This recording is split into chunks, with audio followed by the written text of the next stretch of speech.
Bien, entonces empecemos desde el principio aquí. ¿Qué es esta poza? Déjame solo corregir aquí, poza W y S. ¿Qué es? ¿Cómo funciona? ¿Verdad? Entonces vamos a empezar. ¿No se corrigió? Vamos de nuevo. W, E, S. Ahora sí. Entonces, ¿qué es esta? W, E, S. ¿Qué es esta poza? Entonces, vamos a entender el paso a paso aquí juntos, ¿de acuerdo? Primero que nada, chicos, esta es una poza de disipación, ¿ok? Entonces, todos aquí ya deberían saberlo. Quien no lo sepa, que lo sepa ahora. La poza de disipación es un dispositivo que, ubicada al final de nuestra red de drenaje, en el punto de descarga de nuestro sistema de drenaje, precisamente para disipar la energía del agua, del escurrimiento. Es decir, el escurrimiento viene con una alta velocidad, muchas veces, no solo que ese escurrimiento está siendo conducido por una sección de concreto o pad o PVC, que serían nuestras redes, pero en el punto final tenemos suelo natural, vegetación y muchas veces ese tramo aguas abajo no está preparado para recibir esa velocidad de escurrimiento. Por eso tenemos que trabajar con la balsa para disipar esa energía aguas abajo. Y tenemos esta balsa aquí. Entonces, existen varios tipos de balsas. Esta de aquí es una de ellas que se llama WES, W-E-S, o aquí el nombre completo que sería Waterways Experiment Station, que fue hecha por el ejército de los Estados Unidos.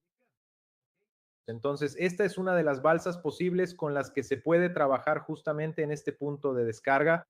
Entonces, ¿cómo funciona? Es bastante simple, amigos. Muy simple. Tenemos ahí la salida de nuestra red de drenaje.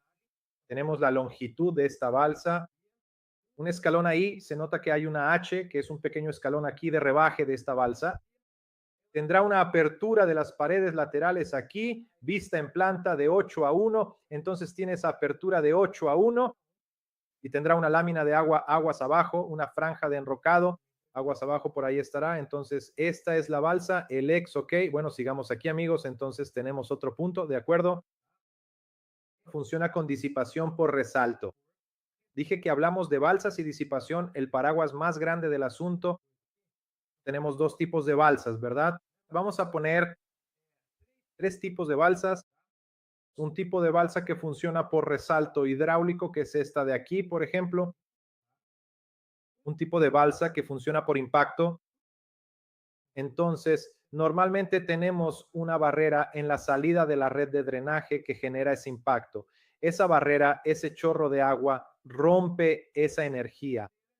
Y la tercera, que es por la franja de enrocado, por la propia rugosidad del material que la compone, como es el caso de la balsa de disipación por enrocado. Entonces, existen tres tipos específicos de balsas y esta de aquí funciona con resalto, que es uno de esos tipos.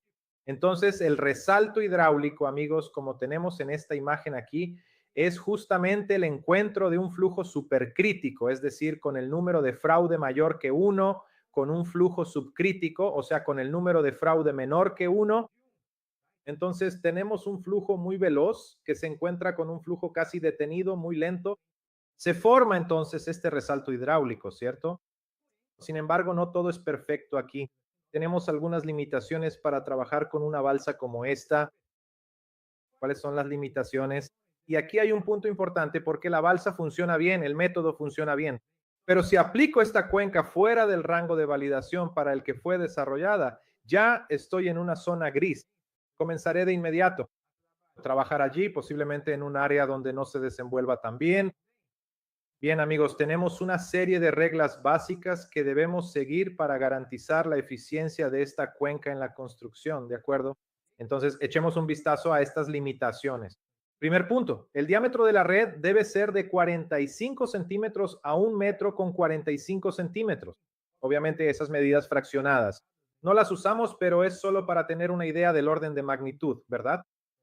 De 50 centímetros hasta 1,40 metros, más o menos, es el rango con el que deberíamos trabajar en nuestras redes de drenaje.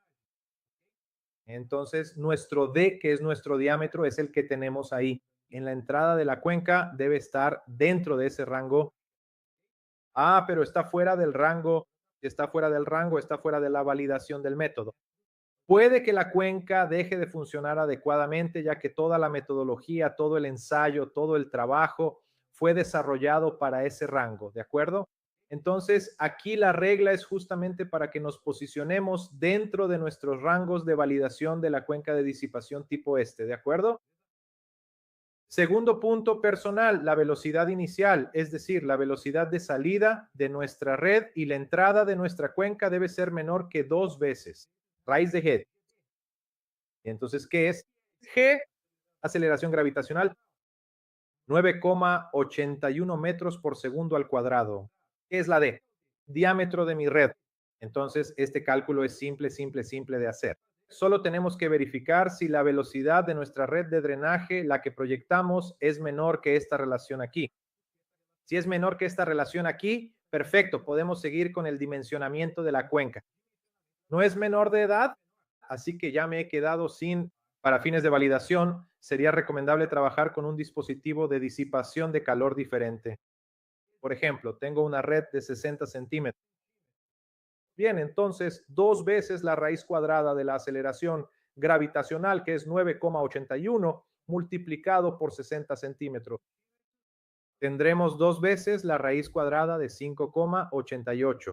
Lo tendremos 2 veces, 2,42. Por lo tanto, ese es mi límite de velocidad. Trabajar con este dispositivo es de 4,84 metros por segundo. Ah, profesor, pero la velocidad de entrada está dando 6, entonces ya está fuera del rango de validación. Vamos a elegir otro dispositivo de disipación de energía, ¿de acuerdo? Otro punto, chicos. El número de fraude en la entrada debe ser menor que 2. Este número de fraude aquí muchas veces termina limitando el uso de esta cuenca. ¿Por qué? Porque muchas veces tenemos un número de fraude de 3, de 3,5, de 4 en la salida de la red de drenaje, dependiendo de las condiciones hidráulicas. Si tengo una velocidad altísima, posiblemente mi número de fraude se va a disparar. Por lo tanto, tendría que elegir otro dispositivo si ese fraude se sobrepasa 2, ¿de acuerdo? Entonces, otra limitación de este tipo de cuenca es que debe trabajar con un número de fraude menor que 2 en la entrada de la cuenca, que es lo mismo que decir en la salida de la red de drenaje, ¿de acuerdo? Así que aquí tenemos la tan mencionada, tan reconocida ecuación de fraude. Aquí tenemos la velocidad en la parte superior dividida por la raíz de G por H. G de nuevo, aceleración gravitacional y lámina de agua. Entonces, cuando hacemos este cálculo de fraude, ese fraude en la salida de nuestra red tiene que ser menor que 2. ¿De acuerdo? Si da 1,5, 1,50, perfecto. Si da más de 2, ya es hora tal vez de elegir otro dispositivo de disipación también para este caso. ¿Ok? Entonces, el fraude, chicos, está relacionando la velocidad con la fuerza de la gravedad. Entonces, para quien no tiene tan clara todavía esa relación de fraude, imagina un área, un gran reservorio, un reservorio con agua quieta en el que tomas una piedra y la lanzas al reservorio. Posiblemente se van a formar esas pequeñas ondas allí, abarcando todo el diámetro desde donde fue el impacto, esas onditas que se van formando en el reservorio, porque el fraude es muy bajo, es básicamente nulo allí, no tenemos velocidad.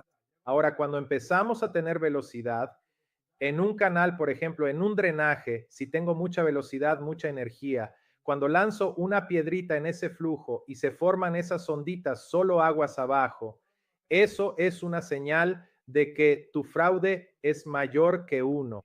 Es decir, ya es un flujo supercrítico y ya necesitas estar atento a la salida de tu flujo para que no haya erosión. Posiblemente proyectar allí un dispositivo de disipación de energía. Si tienes un flujo, lanzas una piedrita y se forman esas onditas, tanto aguas arriba como aguas abajo, aunque haya movimiento de agua, un flujo, el flujo es subcrítico. Entonces, también tenemos esa condición práctica para evaluar allí. Y aquí tenemos la ecuación para evaluar también el número de fraude en términos numéricos.